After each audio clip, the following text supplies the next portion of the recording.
लड़का लोग। चलो निकलो यहाँ से। मैडम ये सब फाइल वाल रखो और गाड़ी में बैठो। बाबूजी गुम हुए हमरे, ढूंढना है उनको। चलिए गाड़ी में बैठिए, बाबूजी को ढूंढते हैं। पुलिस स्टेशन है, तुम्हारे बाबूजी का घर नहीं है। यहाँ पर सिर्फ कानून का हुक्म चलता है और यहाँ काम करने का एक कायदा है। आपका कायदा कानून गया गन्ने के खेत में। हमारे बारे में जानते हैं, कुछ बताएं हम आपको। ठाकुर अंबरनाथ के सबसे छोटे बेटे शैलेंद्र सिंह हो ना, तो हम तो आपको पहचान गए। अब तुम भी जान लो। बकैती बंद करो और चुपचाप यहाँ बैठकर अपनी रिपोर्ट लिखाओ। जो जानकारी देनी है दो, कुछ पता चला तो बता देंगे। भैया जी हम आपसे पहले ही बोले थे, बड़के भैया को लेके आना चाहिए था। चुप है। ठीक है दरोगा जी, आज हम तबाह में बैठे हैं और हमरी जल रही है, तो खेल लेते हैं आपका तरीका से 2020। लिखो भाई, ये रिपोर्ट लिखो हमारी। हमारे पिताजी गए थे डॉक्टर के पास जोड़ों का दर्द दिखाने, और फिर रास्ते में कैला माता के मंदिर रुके, और तब से उनका कोई खबर नहीं है। अंबरनाथ सीतापुर गांव का है ना सर? कितनी दूर है यहाँ से? सर तकरीबन 20 किलोमीटर। लेकिन सर जैसा इसने बताया उस हिसाब से तो लगता है कि उसे किसी ने उठा लिया। लेकिन सर इस इलाके में अंबरनाथ को उठाने की हिम्मत, बात कुछ हजम नहीं हुई सर। सर या तो ये कोई बाहर का इंसान है या फिर कोई पागल, या फिर कोई उससे भी ज्यादा पहुंच वाला। हाँ साहब, अंबरनाथ जी आए थे करीबन शाम को 5 बजे। माता जी का दर्शन किए और मंदिर का चंदा भी दिया, उसके बाद चले गए। कोई और था जिसने उनसे बात की हो या आकर मिला हो? नहीं साहब, वो तो सीधे आए, दर्शन किए और अपनी गाड़ी में बैठ के निकल लिए। ठीक है, मतलब ये बात तो पक्की है कि अंबरनाथ 5 के आसपास में मंदिर आया था। सुनो जी साहब। ठाकुर अंबरनाथ को जानते हो? हाँ साहब जानता है। कल यहाँ आए थे? हाँ साहब कल आए थे। जाते समय किस तरफ गए थे, देखा था? नहीं साहब हमने तो ये नहीं देखा, लेकिन साहब यही सवाल कल एक लड़का कर रहा था। भैया अंबरनाथ ठाकुर को देखा क्या? मंदिर से निकल के कहाँ गए? अरे नहीं भैया, हम तो अपने ही काम में बिजी। शक्ल पहचान पाओगे? नहीं साहब शक्ल नहीं पहचान पाएंगे उसका। उम्र कितनी थी? साहब ये तो नहीं पता, लेकिन कम उम्र का था सबको।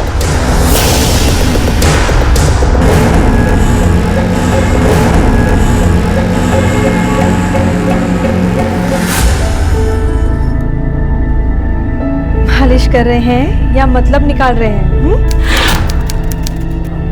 अब भला तुम्हारी इस हालत में क्या मतलब निकालेंगे हम? अरे तुम हंसती हो तो अच्छी लगती हो। तुम बताओ, तुम्हें मजा आ रहा है कि नहीं आ रहा है? छोड़िए आप, छोड़िए। आप हमारे पति हैं, इस तरह से पैर छुएंगे तो पाप पड़ेगा हमें। वाह, जब तक खाना नहीं खाएगा तब तक बड़ा कैसे होगा, है ना? बोलो बोलो, तुम बोलो। देखो ये सब कितनी बड़ी बड़ी हो गए, है ना? और जब बबुआ खाना खाएगा तो इतना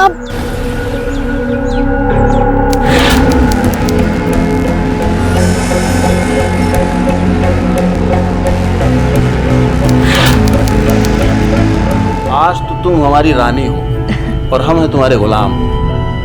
और ये है हमारा मुन्ना, हमारा बेटा, हमारा राजकुमार। क्यों?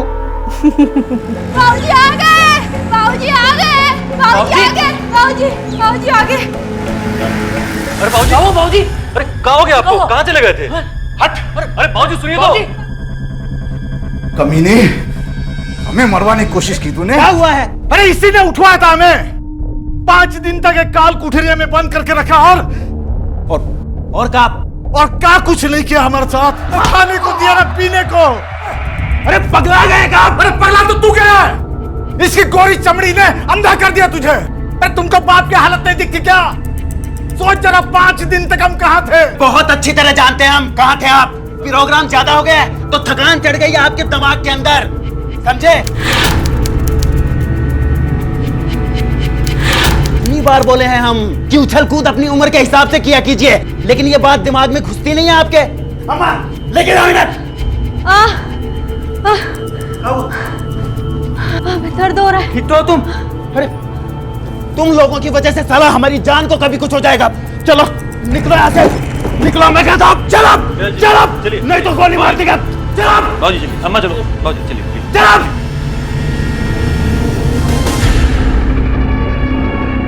बाबूजी हल्दी का दूध पीजिए, जख्म जल्दी भर जाएगा। साला कुत्ता, तो बोला था ना जलना नहीं चाहिए।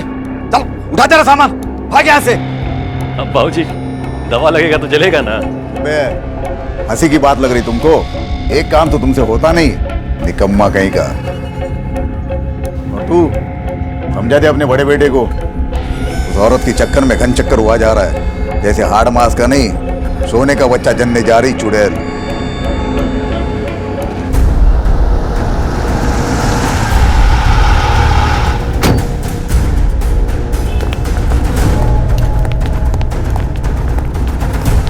आपके बेटे ने आपके गायब होने की रिपोर्ट लिखाई थी, कहाँ थे 6 दिन से आप? दरोगा जी, ये सब बात ना आप उस संध्या से वो क्या है दरोगा साहब, हमें कुछ याद नहीं है। वो पिछले 1 हफ्ते से हमारी याददाश्त जो है चली गई है। संध्या कौन है जिसका नाम लिया अभी? वो किसी का भी नाम ले, हम कह रहे हैं ना हमें याद नहीं। और ये चोटें ये कैसे लगी? अभी तो बता दिए, हमें कुछ याद नहीं है। कोशिश कीजिएगा कि जल्दी याद आ जाए, आपके लिए अच्छा होगा।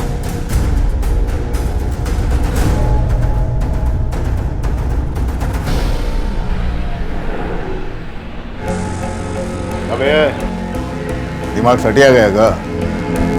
वो संध्या का नाम लेने की क्या जरूरत थी? लेकिन बाबूजी हुए तो उसने जो किया सो ठीक किया। ये पुलिस वाला को हम बता देंगे कि संध्या ने हमें मरवाने की कोशिश की, तो ये भी बताना पड़ेगा क्यों मरवाने की कोशिश की। वो बात अगर पुलिस वालों को मालूम पड़ गई तो शिकारी कुत्ता का तरह हमारा पीछे पड़ेगा, खाली हमारा नहीं, हम सबका। सफेद झूठ बोल रहा है।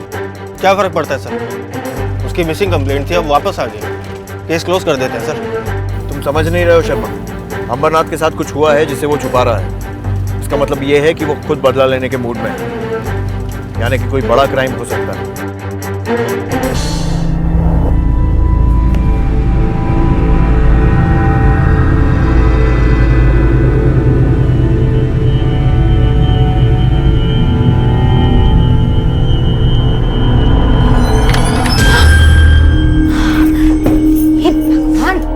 दरवाजा तो बंद किया कर, बिल्कुल पगली है तू। हमने संध्या के लिए बहुत सारा अचार बनाया था, तुम थोड़ा सा चख के बताओ कैसा है?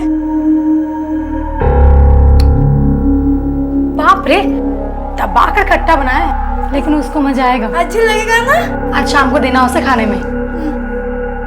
तो कितने दिनों से नहाई नहीं है, जा जाकर ना अभी के अभी देख ले। अब के बार अगर मार खाई ना तो हम बचा नहीं पाएंगे, बोल दे रहे। ऐसे मार खाएगी? हाँ, ऐसे मार खाएगी। अब अगर पिटना नहीं है ना तो जाकर ना। अंबरनाथ का इलाज करने गए थे ना तुम, क्या लगता है तुम्हें उसे वो चोटें कैसे लगी? साहब मुझे मत घसीटिए इसमें, वो लोग मुझे जिंदा नहीं छोड़ेंगे साहब। हम तुम्हें छोड़ देंगे? इन्फॉर्मेशन छुपाने के जुर्म का चार्ज लगाऊं अभी? चलो लेके चलो। नहीं साहब, उन्होंने खुद से कभी कुछ नहीं बताया, लेकिन हाँ घाव गहरे थे, कुछ कटने के, कुछ जलने के, कुछ मार पिटाई के। सर ऐसा लगा जैसे कि किसी ने उसको मारने के लिए नहीं, सिर्फ तकलीफ देने के लिए किया हो। ठीक है, ऐसा कौन हो सकता है जिसने अंबरनाथ जैसे भेड़िए पर पंजे मारने की हिम्मत की? आराम से। आज की कहानी उस जगह की है जहां औरतों को आगे बढ़ने या अपने समानता के अधिकार के लिए नहीं, बल्कि पैदा होने और जिंदा रहने तक के लिए मर्दों से संघर्ष करना पड़ता है, और वो भी रोज। हे संध्या, देख फूलो तुम्हारे लिए कुछ लाई है। हम जानते हैं, अचार लाई है वो। इधर आ, कितना ख्याल रखती है हमारा।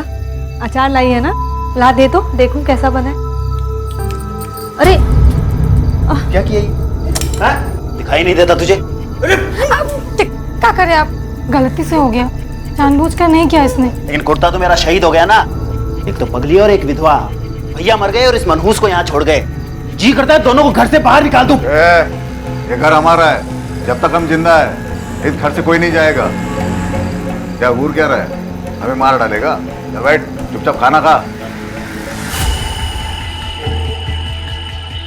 अरे हमने कहा ना, अरे ये अंबरनाथ जी की जबान है।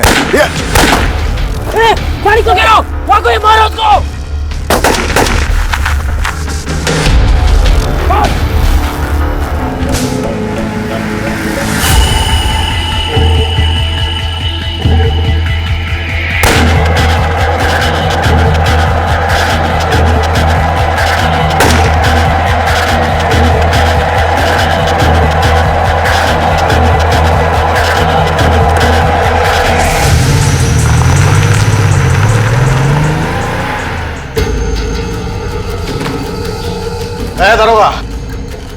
जल्दी से हमें अंदर कर दे, चल।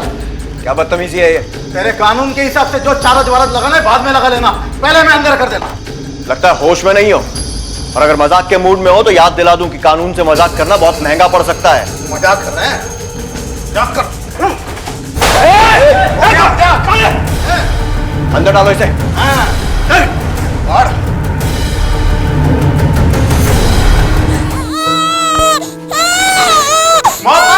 बन गए हम।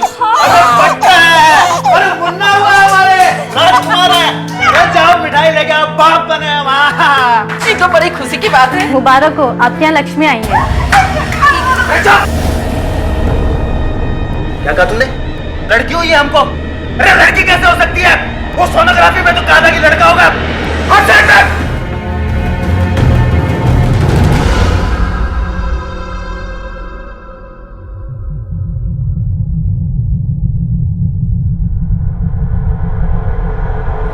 है?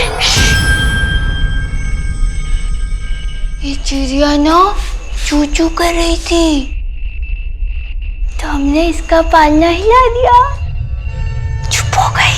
देखो, बोलो, तो आ जाते यहाँ रुकेगी मेरे साथ? हमें बहुत डर लग रहा है।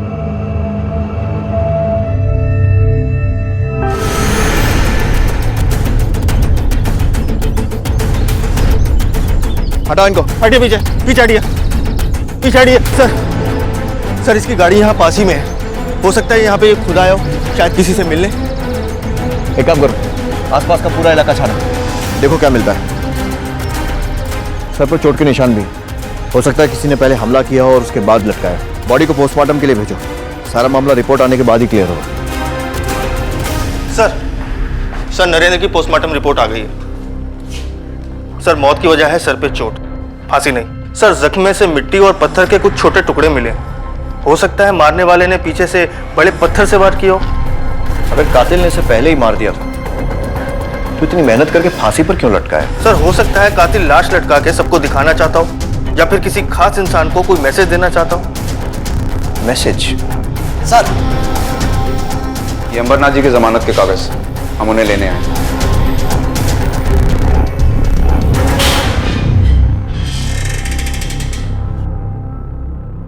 बात समझ नहीं आ रही शर्मा। पहले अंबरनाथ किडनैप होता है, उसे टॉर्चर किया जाता है, फिर उस पर एक के बाद एक 2 जानलेवा हमले होते हैं जिसमें वो बच जाता है, लेकिन हमलों के बाद भी वो कोई पुलिस रिपोर्ट नहीं लिखाता। सर दोनों के रिश्ते कुछ खास अच्छे नहीं थे, और ये बात पूरा गांव जानता है। मतलब ये हो सकता है कि अंबरनाथ की किडनैपिंग और उस पर हुए जानलेवा हमलों में उसके अपने बेटे का हाथ हो, और बेटे की मौत में खुद बाप का। उसने अपने आप को अरेस्ट इसलिए करवाया ताकि कोई उस पर शक न करे। हाँ सर, ऐसा भी हो सकता है। या फिर यह भी हो सकता है कि कोई तीसरा, जिसकी अंबरनाथ और उसके परिवार से दुश्मनी थी, जो अंबरनाथ को मारने में नाकाम रहा लेकिन उसके बेटे को मारने में सफल हो गया। अगर ऐसा है सर तो फिर बाकी फैमिली मेंबर्स पे भी हमले का खतरा है, हमें अलर्ट रहना पड़ेगा सर। सिर्फ हमारे अलर्ट रहने से कुछ नहीं होगा शबा। बात है अंबरनाथ के परिवार और उसके कॉर्पोरेशन की, जो मेरे ख्याल से हमें नहीं मिलने वाला, लेकिन हम हाथ पर हाथ धरकर नहीं बैठ सकते। पता करो ये नरेंद्र अपनी बीवी और बच्ची के साथ रहने की बजाय जंगल में क्या कर रहा था? सर मैंने पता लगाया था सर, वो तो अपनी बच्ची की शक्ल देखे बिना वहां से चला गया था। चला गया था? कहाँ और क्यों? सर सोनोग्राफी सेंटर जाने का कह के गया था, वहां उसे बोला गया था कि संध्या के पेट में लड़का है, लेकिन हो गई लड़की।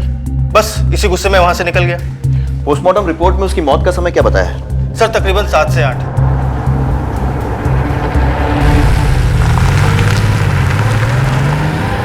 इतना तो आपको पता ही होगा कि जन्म से पहले बच्चे का लिंग परीक्षण कराना कानूनन अपराध है। आपका क्लिनिक भी बंद होगा और जेल भी जाएंगी। सर मुझे उनकी पत्नी ने ही कहा था झूठा रिजल्ट बताने के लिए। क्यों? सर उन्होंने कहा था कि अगर बच्ची के घर वालों को सही रिपोर्ट के बारे में पता चल गया तो वो बच्ची को जान से मार देंगे। सर मैंने तो बस बच्ची को बचाने के लिए ऐसा किया था सर। सर संध्या ने कहा कि एक बार बच्ची पैदा हो जाएगी तो उसे बचाने का वो दूसरा रास्ता कोई ना कोई जरूर ढूंढ लेगी। शर्मा बात अजीब है और मुश्किल भी लगती है, मगर हो सकता है कि इस सारे किस्से के पीछे नरेंद्र की बीवी संध्या का ही हाथ हो सकता है। अपनी और अपनी बच्ची की जान बचाने के लिए संध्या ने ही ये सब खेल खेला हो। ऐसा हो सकता है, लेकिन अगर ऐसा है तो अंबरनाथ की रिहाई के बाद अगली विक्टिम वही हो लेकिन जिस सफाई से अंबरनाथ पर हमले किए गए और उसके बाद नरेंद्र को मौत के घाट उतारा गया, ये तो पक्का है कि वो घर का ही कोई आदमी है।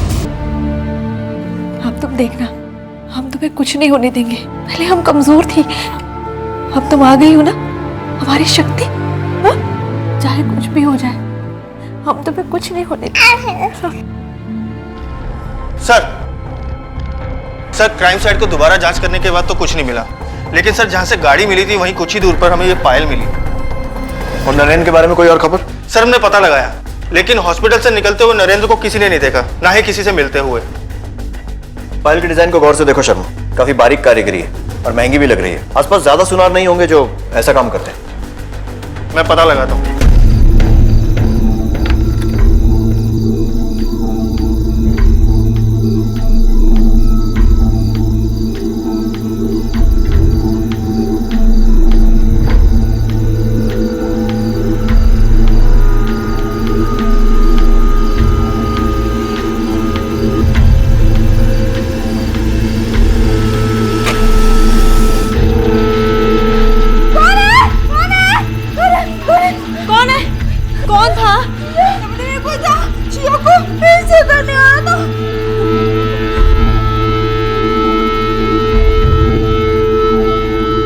सर हमने उस ज्वेलर का पता लगाया। सर उस ज्वेलर ने हमें बताया कि ये पायल उसने संध्या के लिए बनाई थी। संध्या? लेकिन जब नरेंद्र का खून हुआ तब संध्या अपनी बच्ची के साथ हॉस्पिटल में थी, घर के बाकी लोग भी उसके साथ थे, फिर संध्या वहां पर? सर ऐसा भी तो हो सकता है कि ये मर्डर संध्या ने खुद ना करके किसी से करवाया हो। सर उस घर की औरतों के पास ज्यादा पैसे तो होते नहीं है, तो हो सकता है उसने अपने जेवर उसे दिए हो और कातिल से अनजाने में वो पायल उन जेवरों से गिर गई हो। मतलब ये कि हो सकता है खुद के विधवा होने में शायद इस संध्या का ही हाथ हो। अब तो इससे मिलना पड़ेगा।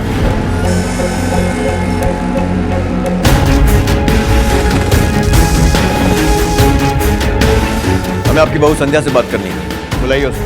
लेकिन हमारी घर की बहुएं पराये मर्दों से बात नहीं करती, ये हमारा कानून है।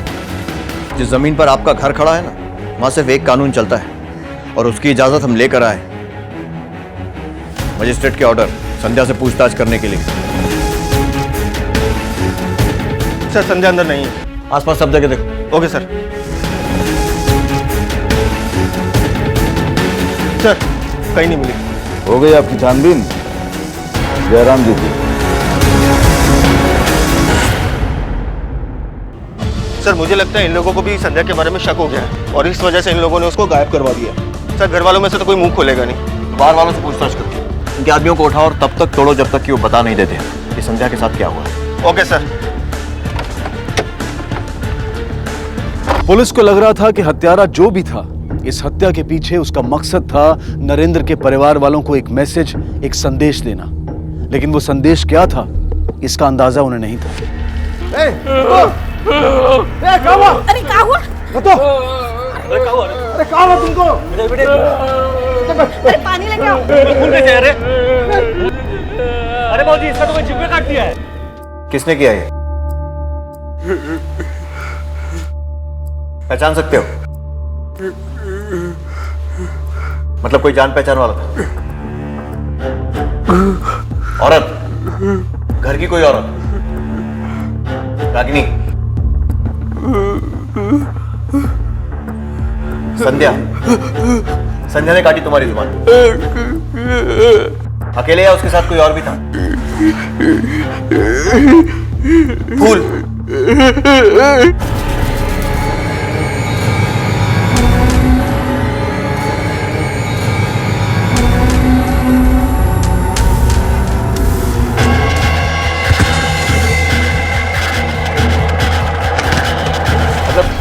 संध्या और फूलों ने मंदिर में शादी की और तुम्हारी जुबान काट दी क्योंकि तुमने उन्हें देख लिया था। सच बोल रहे हो या किसी के कहने पर कहानी बना रहे हो? सर कहीं ऐसा तो नहीं कि ये सारा कुछ संध्या और फूलों ने मिलके किया हो अपना रिश्ता बनाए रखने के लिए? अगर ऐसा है भी तो नरेंद्र के मरने की बात तो समझ में आती है, लेकिन अंबरनाथ को किडनैप करके टॉर्चर करना और फिर उस पर हमले करवाना, कुछ कनेक्शन नहीं बनता। सर मुझे तो फूलों के पागलपन पे भी शक हो रहा है। कहीं ऐसा तो नहीं कि वो नाटक कर रही थी? अब जो भी सच है वो सिर्फ संध्या और फूलो ही बता सकते हैं। ये दोनों मुझे किसी भी कीमत पर चाहिए। आसपास के गांव के सभी खबरियों को अलर्ट कर दो और हर उस जगह पता करो जहां ये दोनों जा सकते हैं। Okay sir. ज्यादा दूर तक नहीं गई होगी संध्या। पूरा जिला छान मारो, जहां कहीं भी दिखे उसे घसीट के हमारे सामने लेके आना। बच्ची को छुपाने की कोशिश जरूर करेगी, लेकिन अपने मायके नहीं जाएगी, क्योंकि वो जानती है हम पहले उसके मायके में जाके ढूंढेंगे। जरूर अनजान लोगों से मदद मांगेगी। तो आसपास के जितने भी गांव हैं वहां से 1 महीने की कम उम्र की जितनी भी बच्चियां हैं उन्हें पकड़ के मारना शुरू करो। जाओ, खाली हाथ मत लौटना।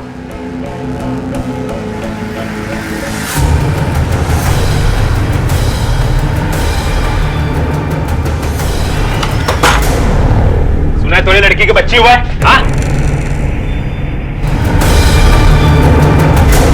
हम बड़े भारी से गद्दारी काहे करेंगे? बड़े भारी बिटिया से बढ़ के हमारे लिए, हमारा विश्वास करो, यहाँ कोई बच्चा नहीं है।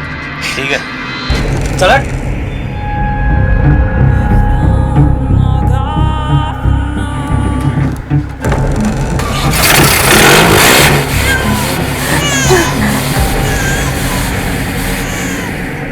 चल।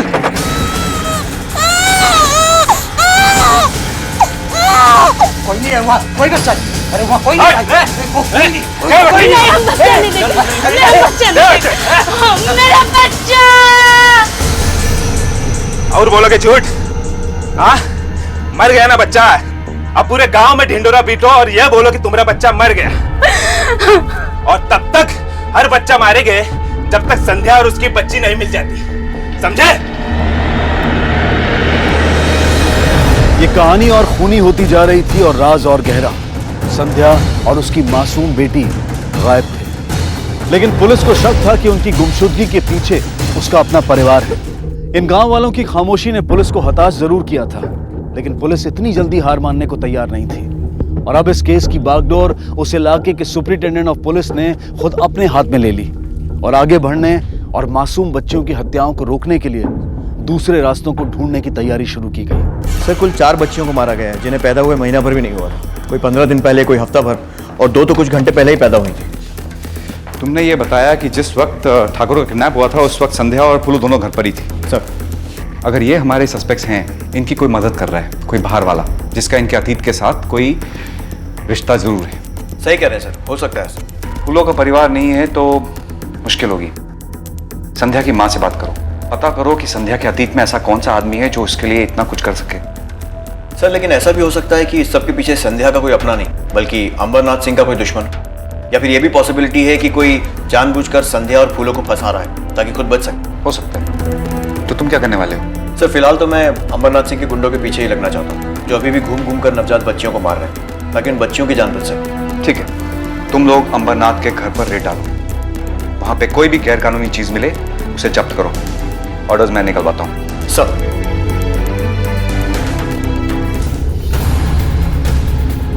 सर, सारे हथियार लाइसेंसी है। हो गई तसल्ली? ये हथियार भी असली है, कागज भी असली है। तसल्ली तो तब होगी जब तुम्हें अंदर करूंगा, क्योंकि अब से तुम पर, तुम्हारे हर आदमी पर, तुम्हारी हर हरकत पर नजर रहेगी हमारी। एक गलत दांव तुम गए काम से। चलो।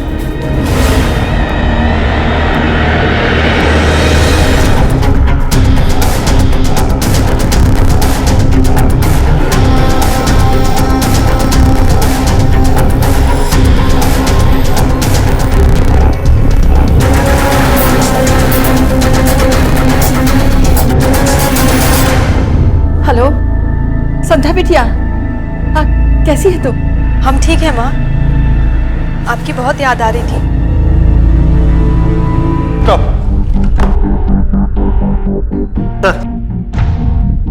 सर, संध्या ने अभी अभी अपनी माँ से बात की, इस नंबर से, किसी पीसीओ का है। फॉरेन टीम भेजो। सर। सर। रघु। सर। मैं फूलों के बारे में सोच रहा था।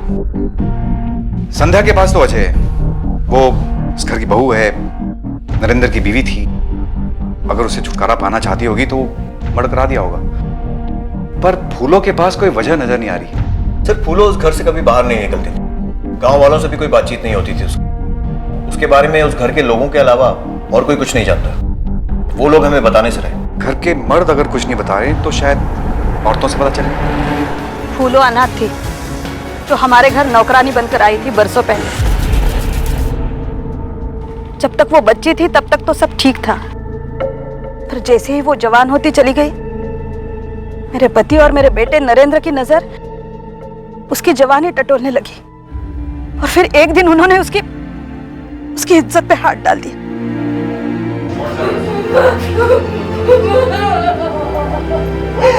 सब कुछ मालूम होने के बावजूद भी मैं आवाज नहीं उठा पाई उसके खिलाफ। और फिर एक दिन का ये किस्सा रोज रोज का नियम बन गया। दिन में 2-2 बार, कभी कभी 10 बार। इसी के चलते वो वैसी बन गई जैसे आज है। फिर एक अजीबी तरीके से फूलो हमारे परिवार का हिस्सा बन गई।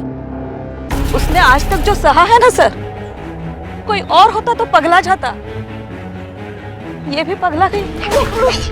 क्या कर रही हो? ये वो राज है जो सब जानते हैं, पर जुबां पे लाने की हिम्मत किसी में नहीं। ये पायल पहचानती हैं? ये पायल तो संध्या की है, लेकिन ये पायल संध्या के पास नहीं थी। उसने ये पायल फूलों को दी थी। इस लड़की को पहचानते हो? हाँ साहब, पहचानते इसको। हमारे यहाँ फोन करने आती है कभी कभी। कहाँ रहती है मालूम है? ये तो नहीं मालूम साहब, लेकिन इसी मोहल्ले में कहीं रहती है।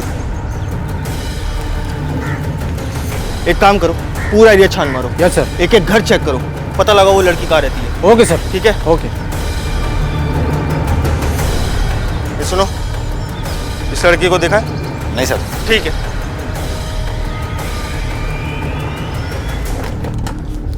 कुछ लोग बाहर तुम्हें ढूंढ रहे हैं, हाथ में फोटो लेकर। हमें तो लगता है पुलिस वाले हैं। अब बताओ क्या करना है?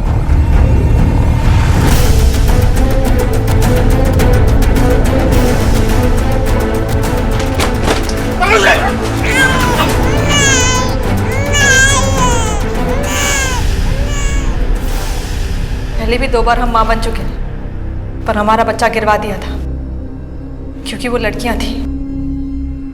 तीसरी बार हम ये सब नहीं झेलना चाहते थे। हमें बच्चे को जन्म देना था, इसलिए अपना मुंह बोला भाई की मदद से हम अपना ससुर अमरनाथ को उठवाए। क्या दुश्मनी है हमारे साथ? संध्या, उसी के कहने पर विशेष पूजा हो रही है तुम्हारी। भूलना मत, उसके सामने नजर झुका के रखना। साहब, हमने 6 दिन अंबरनाथ को मारा पीटा ताकि उसे सबक मिले और उसके दिल में डर बैठ जाए बस। ताकि उसको ये ना लगे कि वो अकेला ही इस जंगल का शेर है। हम तो उसकी आंख में निकलवाना चाहते थे। एक टांग भी काटने को बोला था दीदी ने, तब वो जरूर डर जाता। और अगर वो हमसे डर जाता तो बाकी सारे लोग भी हमसे डर जाते और सब सीधा हो जाते। पर वो पहले ही वहां से भाग गया।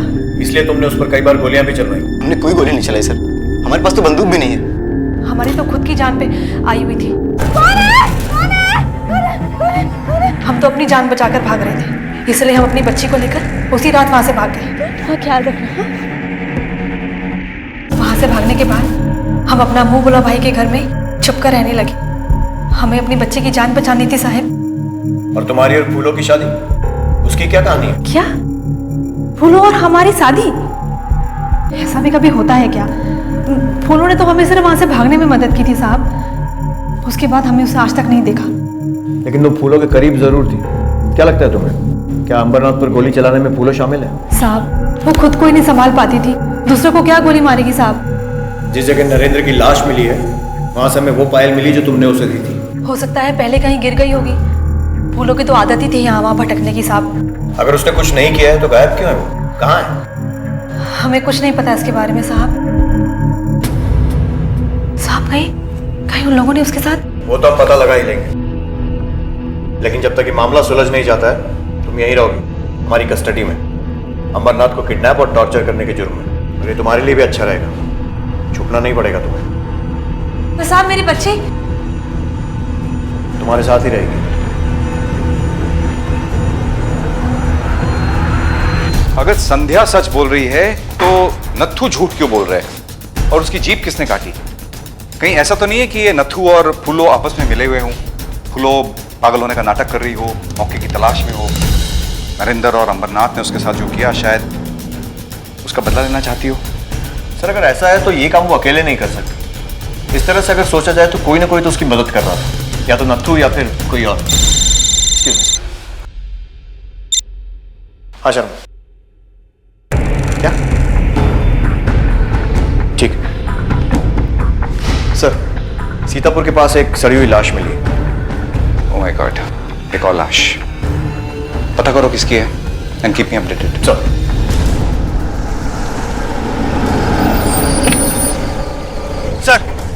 सर लाश उधर है सर।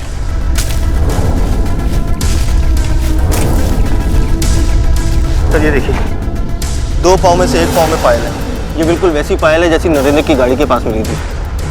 इसका मतलब ये हो सकता है कि ये फूलों की लाश हो। कातिल ने जानबूझकर इस सुनसान जगह चुनी होगी ताकि किसी का ध्यान न जाए और हम कभी इस लाश तक पहुंच ना पाए। सर इसका मतलब नथु ने हमें जो कुछ बोला था वो सब कुछ झूठ था। बात करनी पड़ेगी इससे। तुम ये कहना चाह रहे हो कि जो तुम कह रहे हो वो सच है? मतलब संध्या झूठ बोल रही है। फूलों को उसी ने मारा है, नरेंद्र को भी उसी ने मारा है, और अंबरनाथ पर जो गोलियां चली वो भी संध्या ने चलवाई थी। कौन सच कह रहा है कौन झूठ कह रहा है ये बताना बहुत मुश्किल है, लेकिन एक बात तो तय है कि कातिल इनमें से कोई एक है। लेकिन सर वो कौन है पता कैसे चलेगा? आगे कोई रास्ता भी नजर नहीं।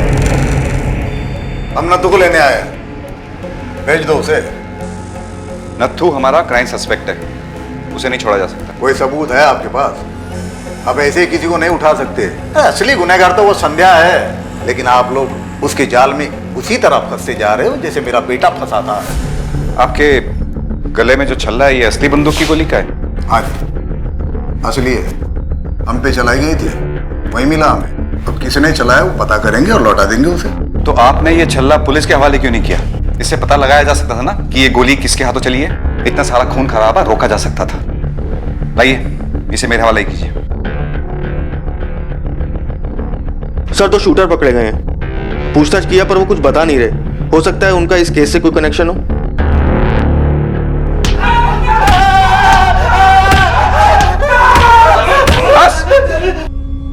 उठो। सर हमने कुछ नहीं किया सर। चुप, बंदूक के साथ पकड़ गया ना तुम लोग। और ये देखो गोली भी मिल चुकी है। सिर्फ 2 मिनट लगेंगे पता लगाने में कि ये बंदूक किसकी थी। और फिर सोच लो, एक आदमी पर गोली चली है और 2 लोगों का मर्डर हुआ है। किसने किया मर्डर? सर हमें नहीं मालूम सर, हमने सिर्फ गोली चलाई थी अमरनाथ पे सर। किसके कहने पे गोली चलाई थी? किसके कहने पे गोली चलाई? सर शैलेंद्र। इस गोली पे हमने अपने पिताजी का नाम लिखा था साहब, लेकिन जहां तक पहुंचना था कम वक्त पहुंच नहीं पाई। 2 बार कोशिश की लेकिन नाकाम रहे। लेकिन क्यों मारना चाहते थे अपने ही बाप को? सब कुछ के लिए, जो भी उनके पास है सब कुछ चाहिए था हमको, लेकिन कहाँ भाव देते हैं हमको। सबके सामने मजाक उड़ाते हैं हमारा। बे, हंसी की बात लग रही तुमको? एक काम तो तुमसे होता नहीं, निकम्मा कहीं का। लेकिन अंबरनाथ को मारने में तुम असफल रहे, इसलिए नरेंद्र को मार दिया। कैसे मारा उसे? क्या बात कर रहे हैं साहब, हम काहे मारेंगे उनको? क्या भला हो जाएगा हमारा? पिताजी तो फिर भी जिंदा रहेंगे ना। सर, नरेंद्र के भाई शैलेंद्र और संध्या के भाई रोहित दोनों के कॉल रिकॉर्ड्स आ गए। लगता है दोनों ही सच बोल रहे हैं, क्योंकि जिस दिन नरेंद्र मरा शैलेंद्र अपने घर में ही था। पड़ोसियों ने भी उसे देखा और रोहित की लोकेशन उस जगह के आसपास कहीं भी नहीं है जहां नरेंद्र की हत्या हुई थी। अगर ये दोनों सच बोल रहे हैं इसका मतलब अब सिर्फ नत्थू बचा है, जिसकी बातों का सच होने का कोई सबूत नहीं हमारे पास। अब वक्त आ गया है कि उससे हम अपने ढंग से सवाल जवाब करेंगे।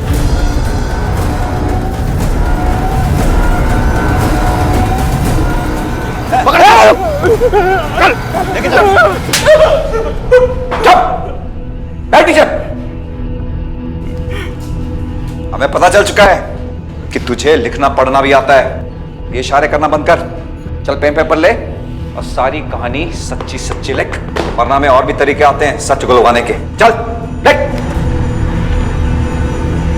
हम बचपन से चाहते थे फूलों को। 15 सालों से उस घर में उसके साथ जो कुछ हुआ है सब अपनी आंखों से देखा, लेकिन कुछ नहीं कर पाए। डर भी लगता था अंबर से। उसने और उसके बेटों ने तनातनी होने लगी तो लगा कि इसका फायदा उठाया जा सकता है। फिर जिस दिन फूलों ने संध्या की भागने में मदद की, हम भी उसके पीछे पीछे गए। काहे घबरा रही है? हम ही तो हैं। फूलो तुमको एक बात बताएं, किसी से कहोगी तो नहीं? वो नरेंद्र है ना, को हमने मारा है। बताए किसके लिए? तुम्हारे लिए। संध्या और फूलों की शादी का झूठा किस्सा सोचा।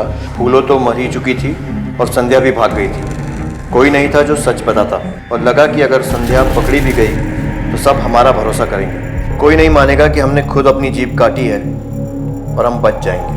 लेकिन ऐसा हुआ नहीं। और जानते हो ऐसा क्यों नहीं हुआ? क्योंकि कोई भी किस्सा किसी अपराधी के खत्म होने के बाद ही खत्म होता है। और चाहे वो कोई भी किस्सा कितना भी लंबा क्यों ना खिंच जाए, खत्म होता जरूर है।